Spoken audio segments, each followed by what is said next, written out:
a subir a tu presencia. Vamos a continuar con el tema de escatología, los tiempos del fin, y como vimos la semana... No, tú quédatelo, yo no me voy a mover. ¿Tú estás así para allá? Ah, bueno. Ok. Muy bien, entonces tú, ¿no?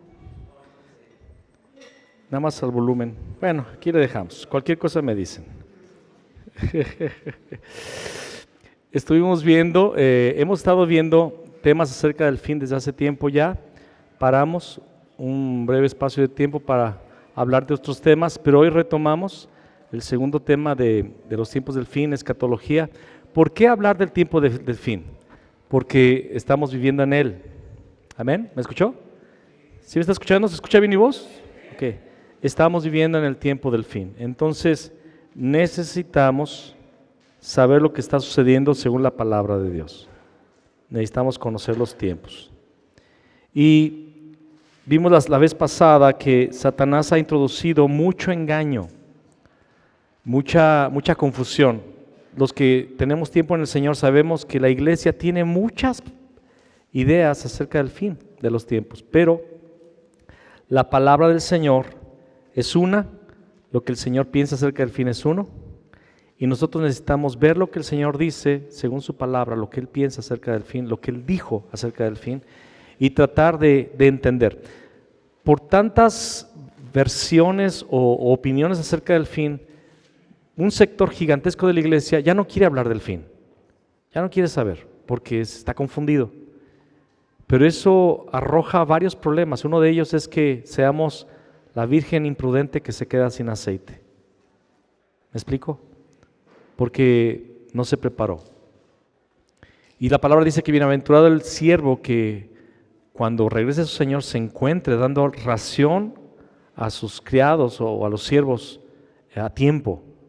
Y la ración es la palabra del Señor, estar siendo preparados para el encuentro del Señor.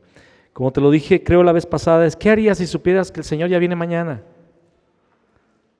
Te aseguro que no te irías a hacer lo que harías ahorita. Tratarías de aprovechar el tiempo que te queda, o de aquí a una semana o de aquí a un mes. Bueno, entonces necesitamos ser preparados por el Señor. Quiero que pongas la primera, por favor. Eso, quiero solamente recordar en lo que nos quedamos la vez pasada, y voy a hablar de las 8 piedras fundamentales de la doctrina popular. Hablo de la doctrina cristiana acerca del fin. Son lo que ellos consideran 8 piedras fundamentales. Nosotros no creemos así, pero quiero que las conozcas y vamos a ver por qué no creemos así. El primero, el anticristo hará un pacto de 7 años con Israel. Es la primera piedra fundamental, que el anticristo hará un pacto de 7 años con Israel. Esa es la primera piedra fundamental. Todos están esperando un anticristo y están esperando que él haga un pacto con la nación de Israel, y la iglesia está pensando, cuando eso suceda, ya sabemos, ahora sí voy a dejar de estar perdiendo el tiempo y le voy a echar ganas. No es así. Es la primera piedra fundamental. La segunda, a este periodo de tiempo se le llama la tribulación. A estos 7 años se le llama, o a este tiempo cuando él hace un pacto, se le llama la tribulación. Tercera piedra, a la mitad de los 7 años, o sea, los 3 años y medio, el anticristo romperá su pacto. Eso es lo que se cree, que va a ser un pacto, va a haber 3 años y medio de paz. A la mitad de esos 7 años se cree que va a romper ese pacto. Vamos a ver a continuación la cuarta. Cuando el anticristo rompa su pacto, entonces comienza la gran tribulación. ¿Cuántos han escuchado ese término? Gran tribulación. Entonces, la siguiente mitad de 3 años y medio se le llama gran tribulación. Es la cuarta piedra fundamental. El quinto, una parte del acuerdo del anticristo es que los judíos reedifiquen su templo. Parte de ese pacto de paz es que aparentemente, ¿verdad?, se va a reconstruir el templo de Salomón. Es lo que se cree. De hecho, hay un grupo, ¿verdad?, de judíos mesiánicos y otros no mesiánicos que supuestamente cada año declaran que ya van a construir el templo. ¿Y cuántos han escuchado que ya tienen reconstruido el arca del pacto y que ya están creando el becerro bermejo o café para el sacrificio? de ese tiempo. ¿Cuántos han escuchado eso? Hay mucho por internet por ahí acerca de esto. Entonces se cree, la quinta piedra fundamental, una parte del acuerdo del anticristo es que los judíos reedifiquen su templo. ¿Para qué? Pues para hacer sacrificios. No, la sexta, los judíos van a restaurar los sacrificios de animales. Supuestamente ya están preparando algunas personas judías para ejercer el sacerdocio. Vamos a ver que todo esto pues es imposible y vamos a ver el por qué. Es la sexta piedra fundamental. La séptima, el anticristo va a ofrecer algún animal inmundo. Después de los 3 años y medio va a entrar al templo y va a profanar el templo, va a profanar el lugar santísimo con un sacrificio inmundo. Se cree esto también porque ha habido acontecimientos, por ejemplo, Antíoco Epífanes, un emperador romano, un coronel, un capitán romano, profanó el templo de Jerusalén. De hecho, Jesús menciona cómo Herodes mezcló la sangre de algunos judíos con la sangre de sus sacrificios, ¿se acuerdan? Para ser inmundo, hacer un acto inmundo para los judíos. Entonces se cree, la séptima piedra fundamental es que el anticristo va a ofrecer algún animal inmundo después de los 3 años y medio. Y el octavo, esa ofrenda del anticristo es llamada la abominación desoladora, ¿ok? Esa ofrenda del anticristo es la abominación desoladora.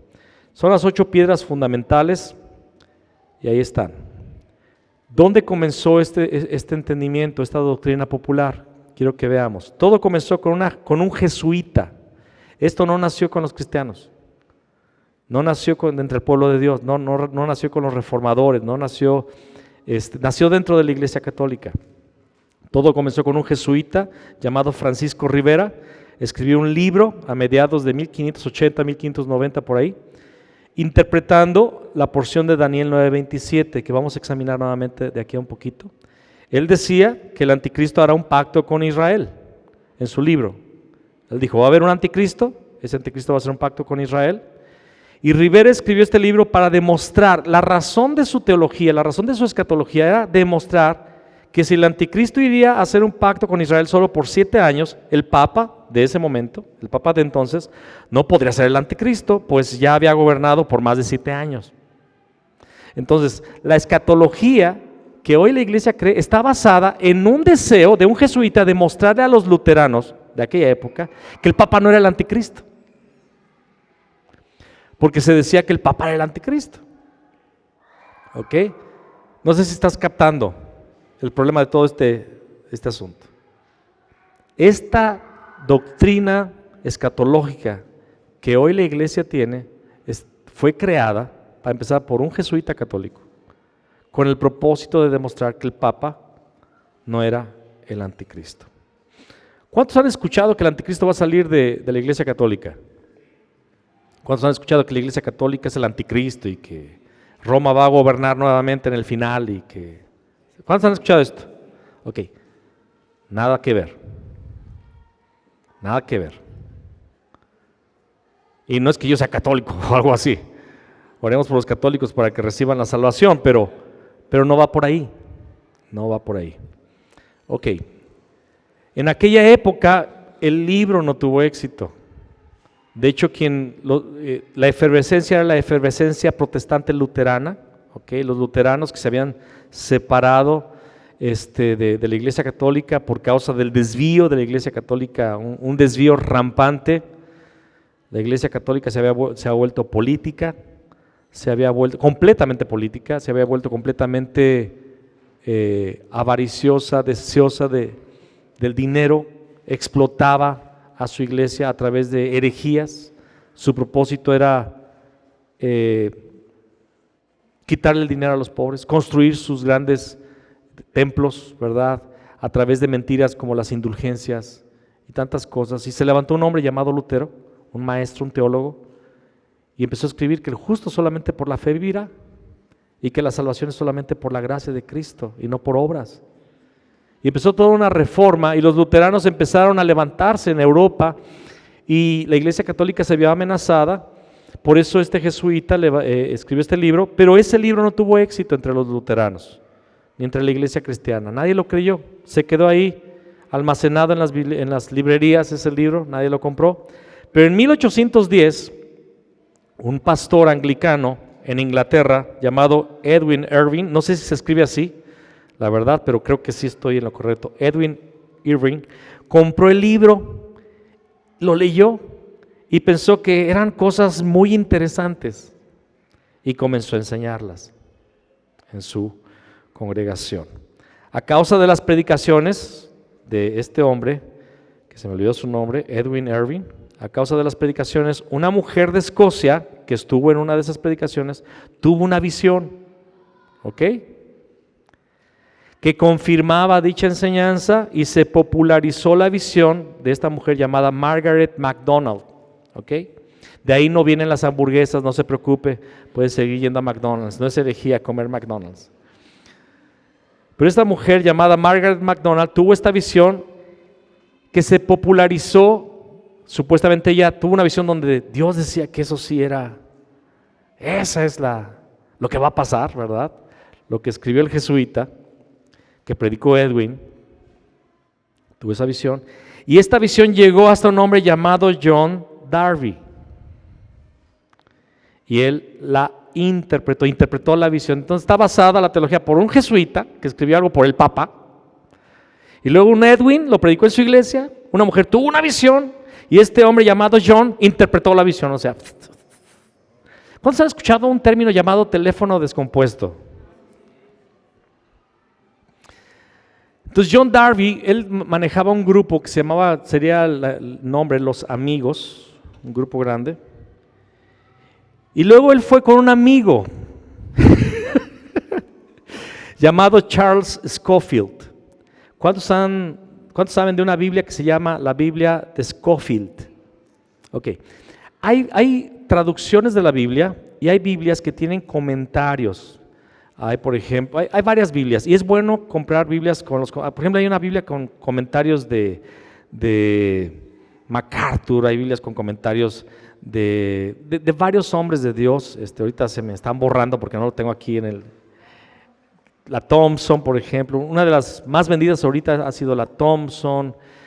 Hay unas Biblias con comentarios para los jóvenes. ¿Han visto todo esto? Bueno, en aquella época un hombre llamado Charles Scofield estaba escribiendo su Biblia con comentarios y su amigo John le pidió, él estaba escribiendo su Biblia con comentarios él le pidió que incluyera en los comentarios de su Biblia estas doctrinas acerca del fin. Y cuando Scofield imprimió su Biblia, la Biblia de Scofield, que es una Biblia grandemente usada por las iglesias cristianas tradicionales como bautistas, luteranos, metodistas, esta doctrina se propagó y la iglesia se comió el anzuelo. Y hoy se convirtió en esta doctrina jesuita, en la doctrina que todos creen. Cuando enseño esto, hermanos, nosotros creímos esto también. Yo llegué a predicar así. En el pasado ya lejano, creíamos así porque soy de origen bautista y alabo al Señor por la iglesia bautista, porque por ella conocimos del Señor y muchas doctrinas confesionales son doctrinas que nosotros tenemos y que creemos. Hay un tronco común, ¿me explico? De la fe, hay un tronco común. Los bautistas son nuestros hermanos, los metodistas son nuestros hermanos, los luteranos son nuestros hermanos. Y cuando hablamos de esto no hablamos con espíritu de superioridad, porque nosotros también enseñamos así, pero ni sabíamos ni de dónde venía, ni cómo había llegado a nosotros, y hoy nos damos cuenta. Y el propósito de enseñar de esto no es para vanagloriarse o discutir, es para que reaprendamos la palabra de la forma correcta. Amén. La iglesia se comió el anzuelo. Vamos a examinar Daniel 9, del 24 al 27. Va a estar aquí, si lo quiere buscar en su Biblia. Es bueno para hacer anotaciones a veces en su Biblia o en su libreta, pero lo vamos a tener aquí en la pantalla.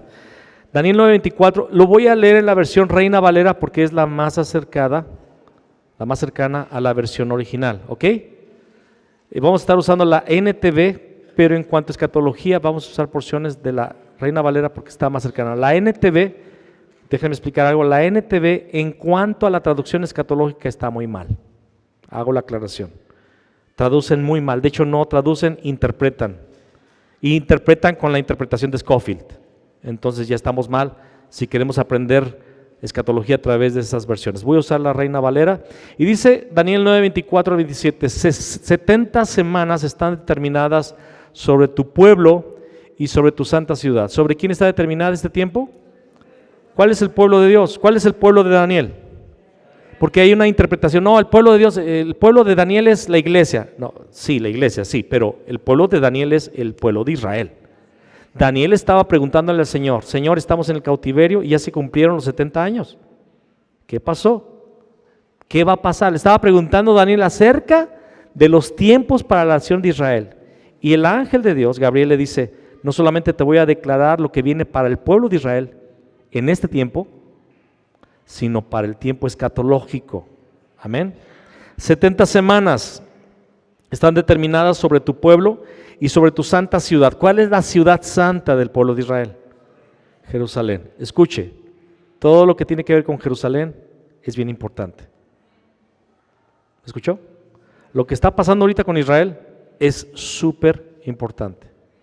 Y lo que suceda con la capital, que es Jerusalén, es súper importante. Por eso lo que pasó con la declaración de Donald Trump en el cuatrigenio pasado, no sé cómo se diga, en su mandato pasado, él declaró que la capital de Israel es Jerusalén. Y eso fue una revolución, se generó un montón de problemas internacionales. ¿Por qué? Porque es la clave de todo. Ahí empieza todo.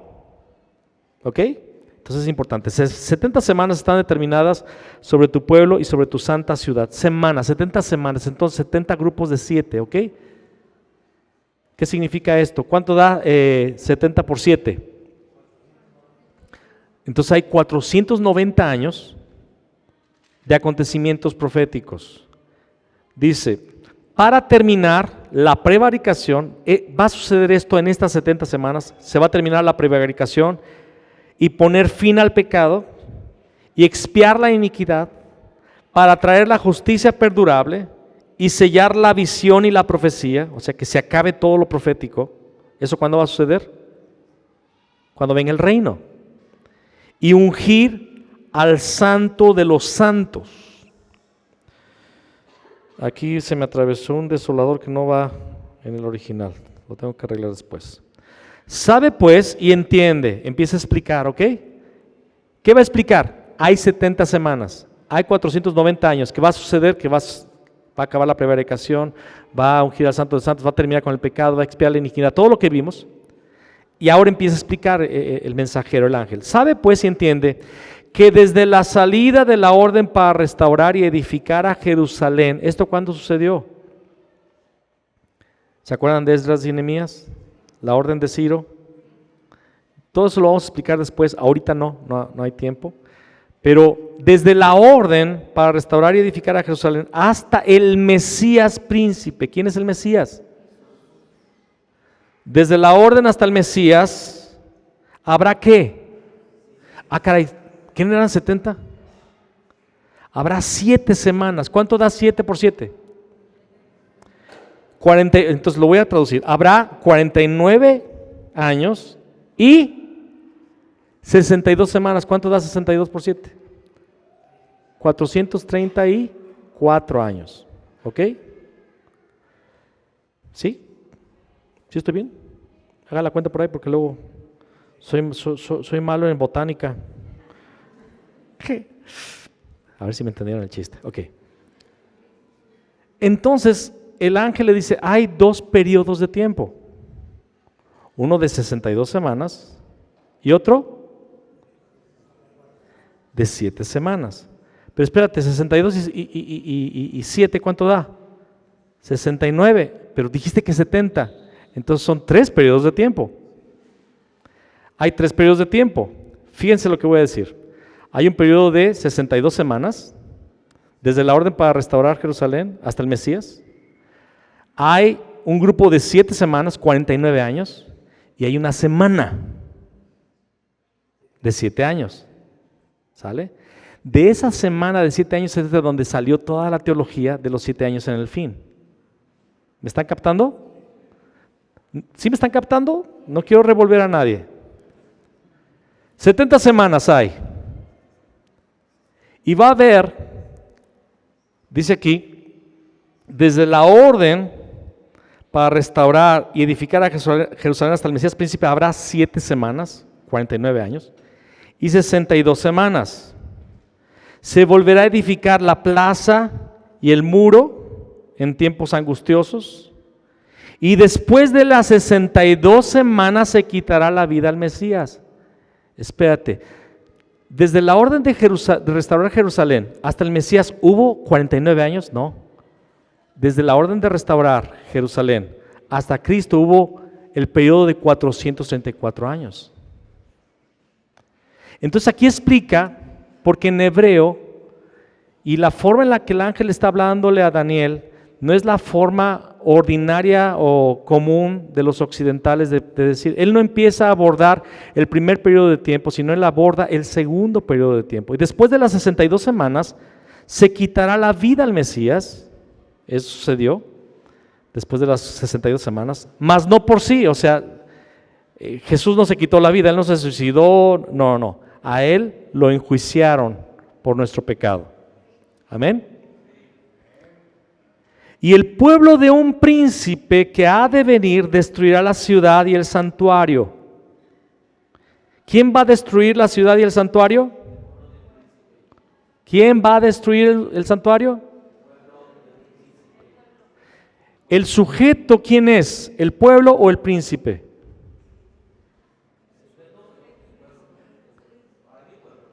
Cuiden esto, chequen ahí es todo el error. Sí llegué hasta cuarto de primaria. Y el pueblo de un príncipe, ¿quién es el sujeto? ¿El príncipe o el pueblo? ¿De quién está hablando? ¿Del príncipe? Del pueblo. Si yo digo, es que el pueblo de Andrés Manuel López Obrador es un pueblo bien trabajador, ¿estoy hablando de que Andrés Manuel López Obrador es trabajador o del pueblo? Estoy hablando del pueblo. El problema es que cuando se habla de este príncipe, todo el foco se centró en el príncipe cuando no está hablando del príncipe, y el asunto de todo el tema ni siquiera es el pueblo ni es el príncipe, es el Mesías. ¿Sí captan eso? Está hablando del Mesías, que se le quitará la vida, mas no por sí, después de las 62 semanas, y luego introduce un pueblo de un príncipe, y la escatología popular se centró en el príncipe de un pueblo que va a destruir el santuario. Y ese es el problema. Se usa este versículo 26 y 27 para hablar del anticristo, cuando el tema no es el anticristo, ni siquiera se menciona el anticristo. El tema es el Mesías. Y se desvió toda la atención. Satanás distorsionó tan tan sagazmente, porque no es sabiamente, sagazmente distorsionó tanto, tan fácilmente esta porción, y todos no la creímos. Y el pueblo de un príncipe que ha de venir, o sea, el príncipe no está todavía, Daniel. Ese príncipe va a venir. ¿Cuándo iba a venir? No está hablando de que va a venir en el final de los tiempos. Ese príncipe ya vino. Y ese pueblo que viene de ese príncipe, que va a estar en el futuro, va a ser el que va a destruir. ¿Ok? ¿Qué va a destruir? La ciudad, Jerusalén, y el santuario. Este santuario es lo que se usa para decir que se va a reedificar un templo. Pero vamos a ver que en el hebreo no habla de un templo, habla del lugar santo. Porque para un israelita, el mundo pertenece a Jehová, pero su tierra es Israel, y es una tierra santa. Pero hay niveles de santidad. Dentro de esa tierra santa, Jerusalén es la ciudad santa. Y dentro de esa ciudad hay un lugar más santo, que es el monte de Sión, el monte del templo. ¿Me explico? Vamos a explicar más adelante muchas cosas, no hay tiempo, pero quiero que más o menos vayan captando el escenario, la situación, el contexto del tema de Daniel. Ahora, Daniel es judío, Daniel entiende hebreo, y Daniel está comprendiendo perfectamente de que está hablando del Mesías. ¿Ok? Y el pueblo de un príncipe que ha de venir destruirá la ciudad y el santuario, y su fin será con inundación, y hasta el fin de la guerra durarán las devastaciones. Ahora vamos a leer el 27 con mucho cuidado. Y por otra semana confirmará el pacto con muchos. ¿De quién está hablando? Para empezar, el pueblo ya habló de su fin será con inundaciones, ¿no? Vamos atrás un poquito. Y su fin será con inundación, ¿verdad? Y hasta el fin de la guerra durarán las devastaciones. ¿El fin de quién? De la ciudad y del santuario. Ok, lo vamos a ver todavía más adelante. No puedo explicar todo. Y por otra semana confirmará el pacto con muchos. ¿Quién va a confirmar? Hay 62 semanas, 7 semanas, y la semana que queda, por otra semana, en esa semana, ¿quién va a confirmar el pacto con muchos? ¿De quién estaba hablando? Del Mesías. ¿Por qué está hablando del Mesías? Solo hay uno que puede confirmar el pacto. Hay un solo pacto que puede ser confirmado. Satanás no puede confirmar ningún pacto. Él no es de pactos, él es mentiroso, padre de mentira. La verdad no está en él. Cuando habla mentira, de suyo habla porque es mentiroso y padre de mentira. El único que da pactos y confirma pactos es el Señor. Y con ese entendimiento vamos a ver qué precioso está ahora sí la escatología. Y por otra semana confirmará el pacto con muchos. A la mitad de la semana, o sea que este periodo de 7 años se divide en dos. A la mitad de la semana hará cesar el sacrificio y la ofrenda. ¿Quién hizo cesar el sacrificio y la ofrenda? Tanto que el velo del templo se rasgó. ¿Quién dijo consumado es? Se acabaron los sacrificios. Está hablando del Mesías. A la mitad de la semana hará cesar el sacrificio y la ofrenda. Después, con la muchedumbre de las abominaciones, vendrá el desolador hasta que venga la consumación y lo que está determinado se derrame sobre el desolador. Vamos a ver acerca del desolador, porque si hay un cuerno pequeño en Daniel, está en Daniel 8, se le llama cuerno pequeño, no es el anticristo. Porque Juan dice que han habido muchos anticristos, y anticristo es todo aquel que se opone a Cristo, y muchos anticristos dice, y han salido de nosotros. Está hablando de una iglesia apóstata. Lo vamos a estar explicando, ¿ok? El sujeto de este pasaje siempre es el Mesías. Él confirma el pacto con muchos. Vamos a verlo escrituralmente, Mateo 26, 28. Él dijo, porque esto es mi sangre del nuevo pacto, que por muchos es derramada para remisión de los pecados. Él confirmó el pacto. ¿Cómo era que la nación de Israel establecía pacto con Dios? A través de los sacrificios de sangre. ¿Sí o no? Y cuando Jesús llega, este evento de Mateo 26, 28 fue a los 3 años y medio de ministerio del Señor Jesús. A la mitad de la semana, Él confirmó el pacto con muchos. ¿Cuál pacto? ¿Cuál pacto? Su sangre del nuevo pacto. Su sangre que era derramada por los pecados. ¿Cuál es el problema del hombre? El pecado. ¿Cómo se resuelve el problema del pecado? Con la sangre del sacerdote. ¿Cómo somos libres de Satanás? A través de la sangre del Cordero. ¿Cómo es abierto el camino? A través del profeta que nos da la palabra del pacto, la sangre del pacto. Somos libres de Satanás, del pecado y de la separación. Y a la mitad de los 3 años de ministerio de Jesús, la primer parte de su ministerio, porque hay una segunda parte, Él confirmó el pacto. Esto es mi sangre del nuevo pacto que por muchos es derramada para remisión de los pecados.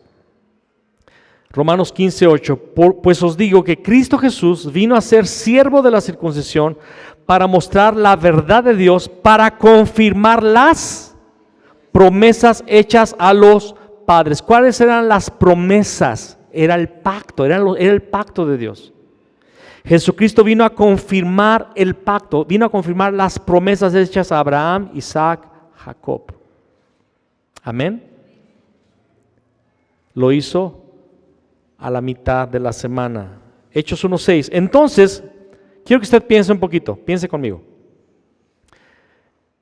Jesús está con sus discípulos ya resurrecto y les dice, vayan y prediquen el evangelio por todo el mundo. Y ellos se quedan pensando, Él ya abolió el pecado, ya destruyó el poder de Satanás. Y Él vino a confirmar el pacto. Y los judíos, los discípulos de Jesús son judíos que conocen la ley, estudiaron en su sinagoga local con sus rabinos. Y entonces ellos dicen, pues, ¿y el reino? Veniste a establecer un reino. Y le preguntan, entonces los que se habían reunido le preguntaron diciendo, Señor, ¿restaurarás el reino a Israel en este tiempo? Porque el Mesías viene a restaurar el reino. ¿Y qué Jesús dice? No os toca a vosotros saber los tiempos y las sazones que el Padre puso en su sola voluntad, pero recibiréis poder cuando haya venido sobre vosotros el Espíritu Santo. Y me seréis testigos en Jerusalén, Judea, Samaria y hasta lo último de la tierra. Y entonces fue elevado al cielo y fue escondido por las nubes. Vieron cómo se elevó y entró en la gloria del Padre. Jesús les dijo, no les toca a ustedes saber el tiempo, a ustedes no. Pero viene el tiempo cuando Él va a restaurar el reino. ¿Cuándo? En la otra mitad de la semana. Los otros 3 años y medio. ¿Me estoy dando a entender? ¿Vamos bien? ¿Sí, Pancho? Pancho es nuevo. Entonces espero que sí esté captando todo esto. Amén. Dice ahí en la profecía, hará cesar el sacrificio. Vimos que Él confirmó, ¿verdad? Vimos que Él confirmó el pacto. La profecía de Daniel 9:27 es que iba a confirmar el pacto. Ahora vamos a ver que Él hará cesar el sacrificio. Vamos a Hebreos 10 del 3 al 18. El sujeto de Daniel 9:27 va a hacer cesar el sacrificio. Hebreos 10, vamos a leerlo, dice, pero en realidad, esa sí es la versión traducción viviente, pero en realidad esos sacrificios les recordaban sus pecados año tras año. Está hablando de los sacrificios del templo, amén. Pues no es posible que la sangre de los toros y las cabras quite los pecados. Todos los sacrificios que se ofrecieron en el tabernáculo, en el templo, no quitaban pecados. ¿Ok? ¿Para qué eran? Para recordar los pecados y que se necesitaba la sangre para la remisión de los pecados. Por eso, cuando Cristo vino al mundo, le dijo a Dios, fíjense lo que le dijo Jesús al Padre, no quisiste sacrificios de animales ni ofrendas por el pecado, pero me has dado un cuerpo para ofrecer. La encarnación de Jesús, Juan 1:14, Dios preparó un sacrificio perfecto por el pecado. Me has dado un cuerpo para ofrecer. No te agradaron las ofrendas quemadas ni otras ofrendas por el pecado. Luego dije, aquí estoy, oh Dios, he venido para hacer tu voluntad, como está escrito acerca de mí en las Escrituras. Hebreos está citando un salmo. Amén. Y son las palabras de Jesús. Aquí estoy, oh Dios, he venido a hacer tu voluntad, como está escrito acerca de mí en las Escrituras. Primero Cristo dijo, no quisiste sacrificios de animales, ni ofrendas por el pecado, ni ofrendas quemadas, ni otras ofrendas por el pecado. Tampoco te agradaron todas estas ofrendas, aun cuando la ley de Moisés las exige. Luego dijo, aquí estoy, he venido a hacer tu voluntad. Él anula el primer pacto, pacto mosaico, pacto de sacrificios, para que el segundo entre en vigencia, el pacto del Cordero de Dios, el pacto del Mesías, que iba a ofrecer su vida en sacrificio perfecto por los pecados. Anuló el pacto sacrificial de Moisés, el pacto arónico, y estableció el segundo pacto, el pacto de Cristo Jesús, de la gracia. Amén. Pues la voluntad de Dios fue que el sacrificio del cuerpo de Jesucristo nos hiciera santos una vez y para siempre. ¿Qué nos hace santos? ¿Guardar la ley? ¿Nos hace santos guardar la ley? Nos hace santos el sacrificio de Jesucristo que produce en nosotros justicia y obras agradables a Dios. No es la carreta que se pone adelante de los bueyes. Es Cristo que nos hace justos, que nos hace producir obras de justicia. Amén. Pues la voluntad de Dios fue que el sacrificio del cuerpo de Jesucristo nos hiciera santos una vez y para siempre. Bajo el antiguo pacto, Moisés, el sacerdote oficia de pie delante del altar día tras día, ofreciendo los mismos sacrificios una y otra vez, los cuales nunca pueden quitar los pecados. Los pecados no eran quitados, eran cubiertos. Pero nuestro sumo sacerdote, ¿de quién está hablando? Se ofreció a sí mismo a Dios como un solo sacrificio por los pecados, válido para siempre. Luego se sentó en el lugar de honor a la derecha de Dios. Allí espera hasta que sus enemigos sean humillados y puestos por debajo de sus pies, pues mediante esa única ofrenda, la cruz, Él perfeccionó para siempre a los que está haciendo santos. Y el Espíritu Santo también da testimonio de que es verdad, pues dice: este es el nuevo pacto que haré con mi pueblo en aquel día. ¿Confirmará el pacto? Dice el Señor: pondré mis leyes en su corazón y las escribiré en su mente. La ley de Cristo. Somos guiados por el Espíritu Santo, amén. Después dice: nunca más me acordaré de sus pecados y sus transgresiones. Y si Dios no recuerda, Él no recuerda. ¿Cuántos le dan gloria al Señor? Si le pediste perdón y Él te perdonó, Él ya no se acuerda. Después de unos años: Señor, perdóname por aquello que ya te pedí perdón muchas veces, pero te pido perdón otra vez. Señor, ¿de qué me estás pidiendo perdón? Yo no me acuerdo. Cuando Él perdona, no es como las mujeres.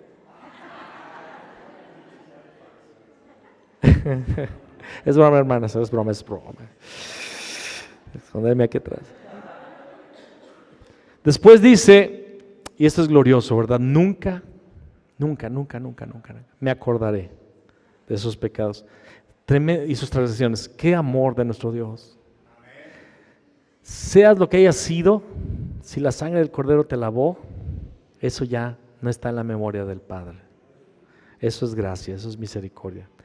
Y cuando los pecados han sido perdonados, ya no hace falta ofrecer más sacrificios. Hará cesar el sacrificio y la ofrenda. ¿Lo cumplió Jesús? Daniel 9:27 no está hablando de un anticristo, está hablando de un Mesías. Ahora, en el libro de Apocalipsis, una de las doctrinas de las piedras es que habrá 7 años en el fin, ¿no es así? 7 años. 3 años y medio de tribulación y 3 años y medio de gran tribulación. Bueno, en el libro de Apocalipsis no existe ni un periodo de 7 años. No lo encuentras por ningún lugar. Si vamos a establecer doctrina escatológica y se habla de 7 años, tienen que estar esos 7 años en el fin. Y hay quien dice que están los 7 años, los 3 años y medio de Apocalipsis 11 y los 3 años y medio de Apocalipsis 12. Pero espérate, también hay otros 3 años y medio en Apocalipsis 13. Quiero explicar esto. En Apocalipsis encontramos 50 veces el número 7. ¿Sí? Sí se encuentra los números 7 en Apocalipsis, pero ninguno tiene que ver con 7 años, 7 estrellas en su mano, 7 iglesias. O sea, existen 7 para hablar de muchas cosas, pero no existe un periodo de 7 años. Existen 3 periodos de 3 años y medio en Apocalipsis. Vamos a verlos. En Apocalipsis 11:2, pero no midas el atrio exterior, porque ha sido entregado a las naciones, las cuales pisotearán la ciudad santa durante 42 meses. ¿Cuánto da 42 meses? 3 años y medio. ¿Ok? Les voy a encargar de tarea que lean después todo el capítulo 11, el capítulo 12 y el capítulo 13. ¿Ok? Para que entiendan de qué está hablando. ¿Cuántos les da miedo leer Apocalipsis? ¡Ay, qué mentirosos! De hecho, todo mundo que quiere agarrar la Biblia, lo primero que hace es leer o Génesis o Apocalipsis. Ok. Lean el contexto. Aquí está hablando, el contexto son los 2 testigos. 2 testigos que por estos 42 meses van a estar con el poder de Dios, señales y prodigios van a ser hechos por ellos, y los van a matar, pero van a ser resucitados. Aquí aparecen 3 años y medio, 42 meses. Ahora en Apocalipsis 12:6, ¿cuántos saben de la mujer vestida del sol y todo esto? Y la mujer huyó al desierto, donde Dios había preparado un lugar para que la cuidaran 1260 días. 1260 días son 3 años y medio. Ahora, ¿de quién está hablando? De una mujer, de la iglesia. En estos dos pasajes dicen, aquí están los 7 años. Pero espérate, vete a Apocalipsis 13:5. A la bestia se le permitió decir grandes blasfemias contra Dios y se le dio autoridad para hacer todo lo que quisiera durante 42 meses, 3 años y medio. ¿De quién está hablando? Tenemos que entender que en Apocalipsis lo único que aparece son 3 años y medio explicado desde 3 perspectivas distintas. La primera perspectiva de los testigos de Dios, la segunda perspectiva de la iglesia y la tercera perspectiva del mundo. ¿Me estoy dando a entender? Apocalipsis está explicando un mismo evento desde 3 perspectivas. Solamente hay 3 años y medio en el fin. La mitad de la semana que falta. ¿Están captando? 3 años y medio de la semana que falta, que de la obra del Mesías. Y ya voy a decir esto desde ahorita. En la primera venida Jesús vino con un cuerpo físico. En la segunda venida viene con un cuerpo espiritual, la iglesia. ¿Por qué?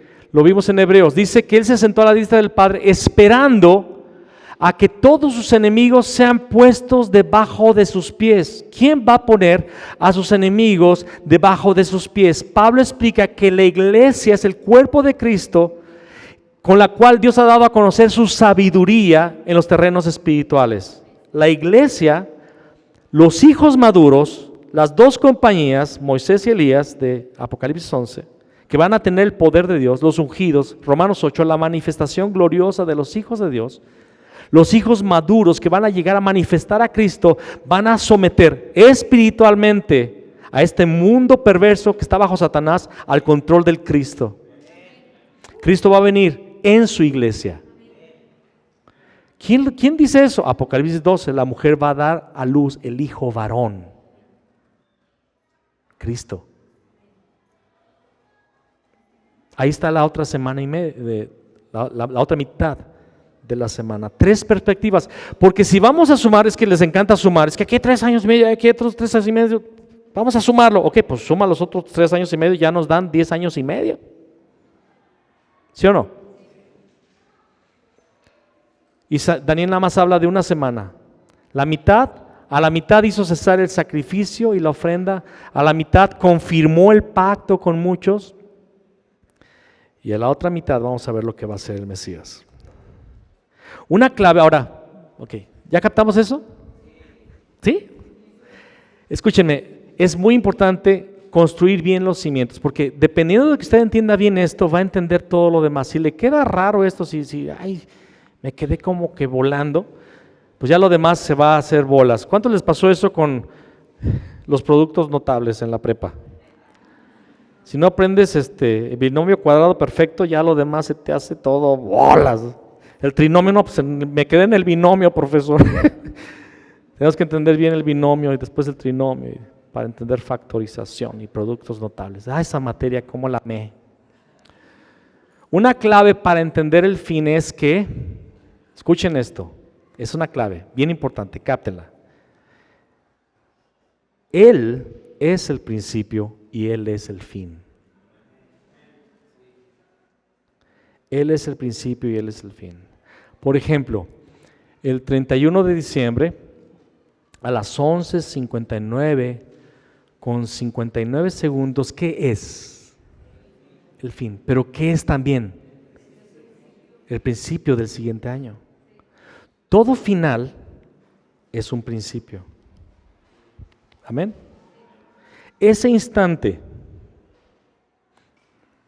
es una cosa. Es un fin y un principio en sí mismo. Son las dos cosas. Solo que ese principio, ese final que es el principio, o ese principio que es el fin, es una persona y es Jesús. Él dice en Apocalipsis 1:8, yo soy el alfa y la omega. ¿Quién entiende eso de alfa y omega? Son las vocales del alfabeto griego. Alfa, la A, omega, la O, que es el final del alfabeto griego. Yo soy el principio y el fin. ¿Por qué usó alfa y omega? ¿Por qué no usó la Z, verdad? Porque era el alfabeto griego de la lengua mundial de aquella época. Para hacernos entender, yo soy lo primero y yo soy lo último. Yo soy el alfa y la omega, el principio y el fin, dice el Señor Dios. Yo soy el que es, el que siempre era y que aún está por venir, el Todopoderoso. Lo escribe en Apocalipsis capítulo 1:8.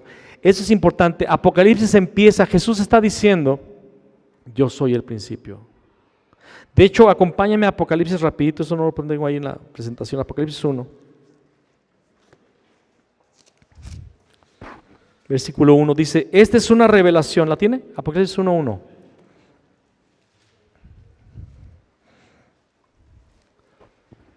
Ay, no puedo con esta mano. Cuando lo tenga, diga amén. Esta es una revelación, Apocalipsis significa revelación, ¿ok?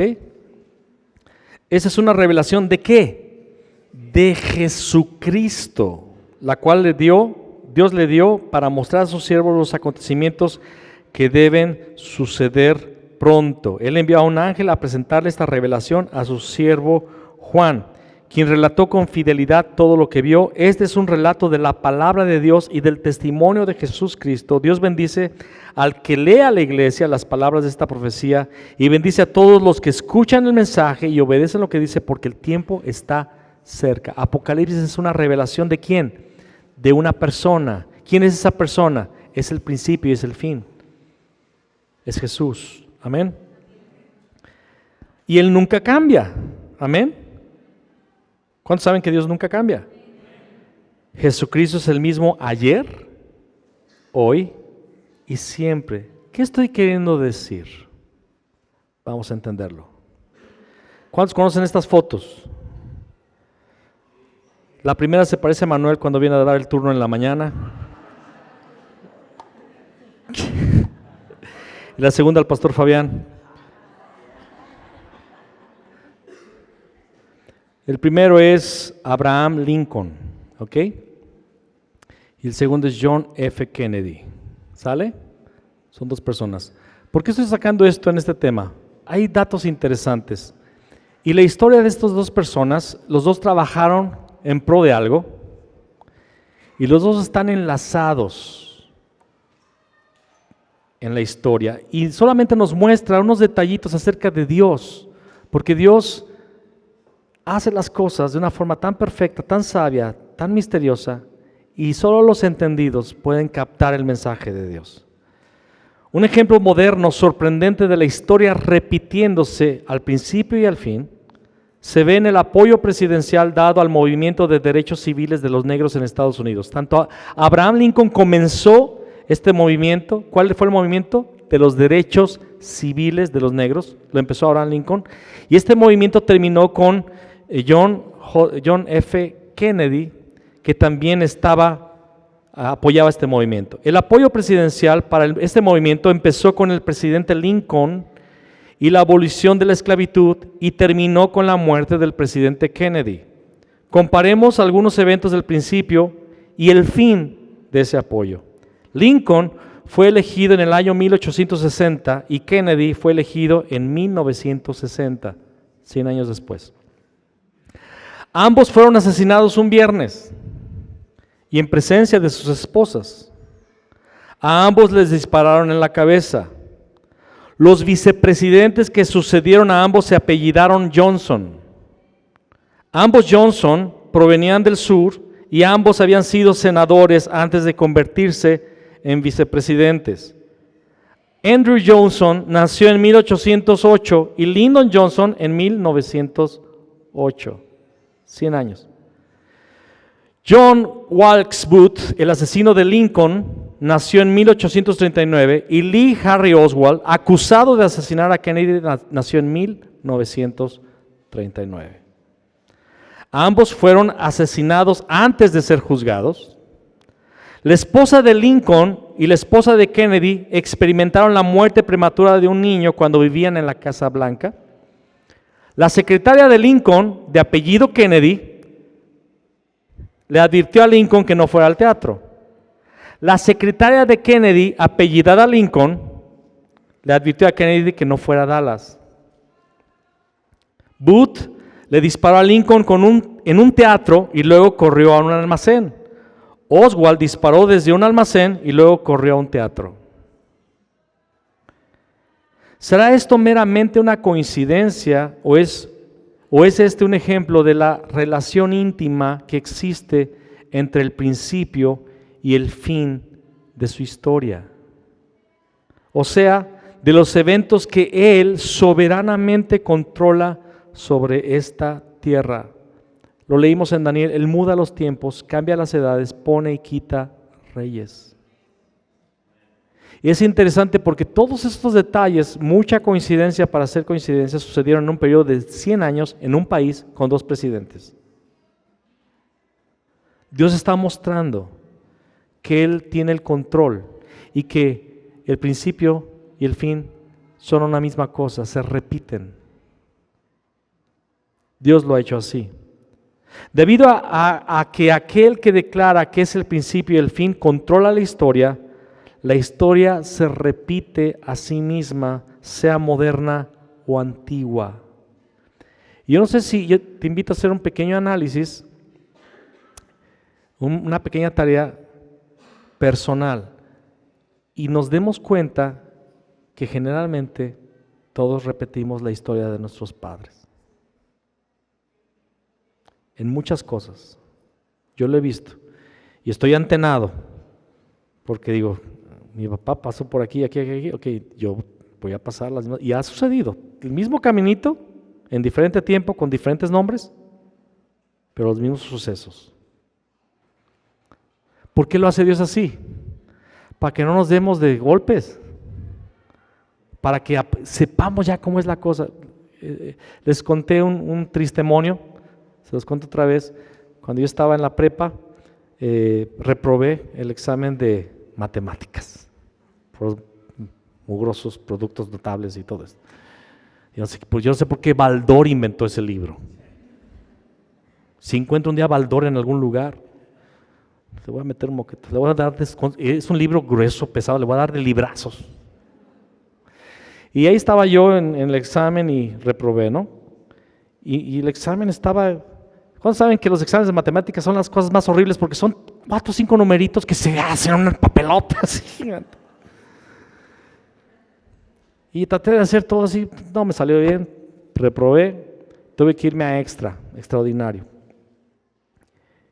Y en el extraordinario viene el examen, ¿sabe cuál examen era? El mismo.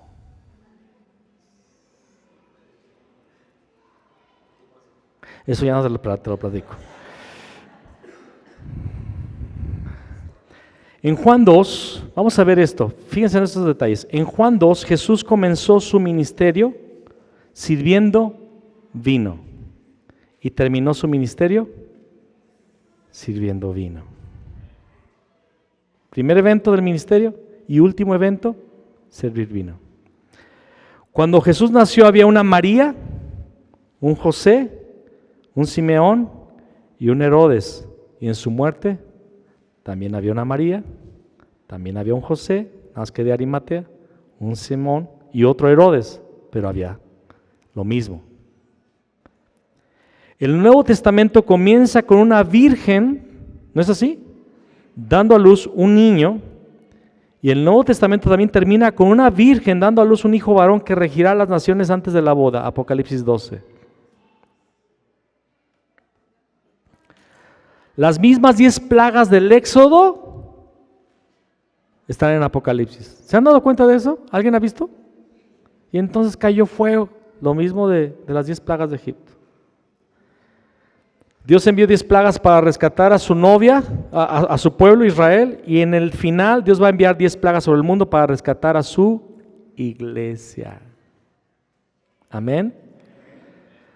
Génesis está compuesto de 10 secciones o 10 revelaciones del fin. En el original, en sus Biblias no va a aparecer, pero en los escritos originales, Génesis está dividido por 10 secciones que comienza diciendo así: este es el origen, 10 secciones.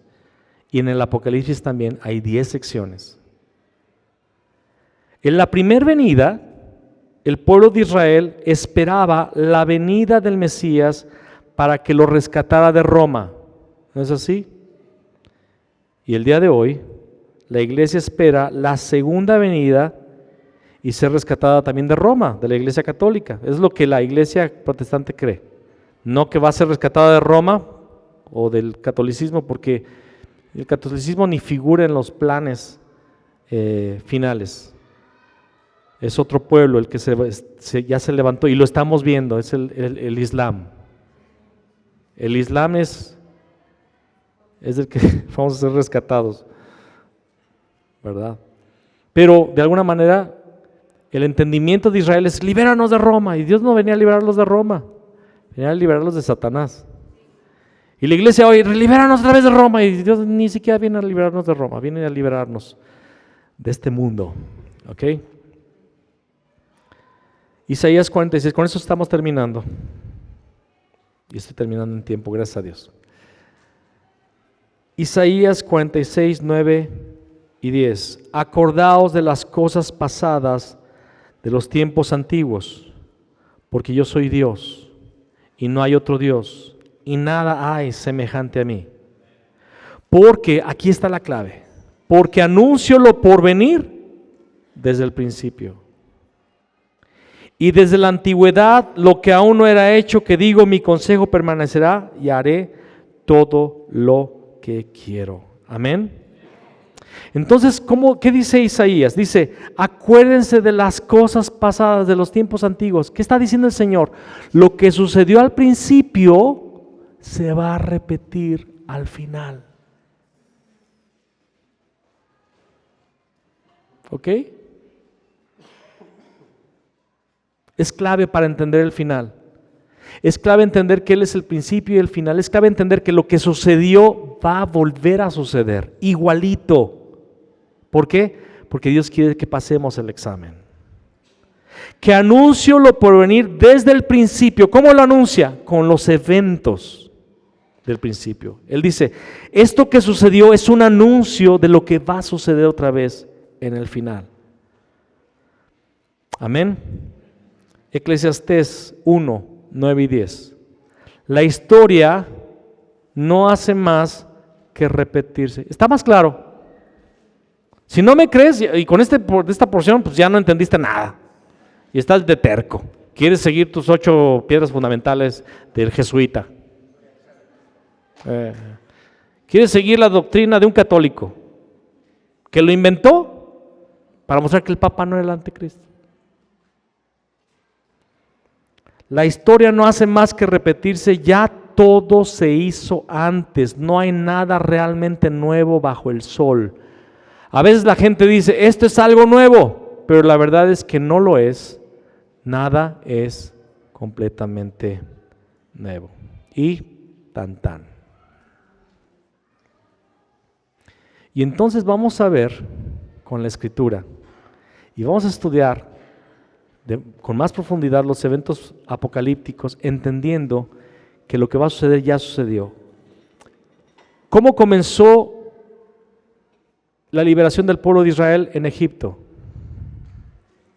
¿Con qué evento? ¿Con qué evento empieza Éxodo?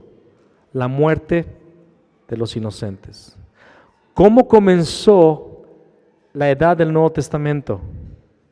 Herodes matando a los niños. ¿Cómo comienza el final de nuestro tiempo?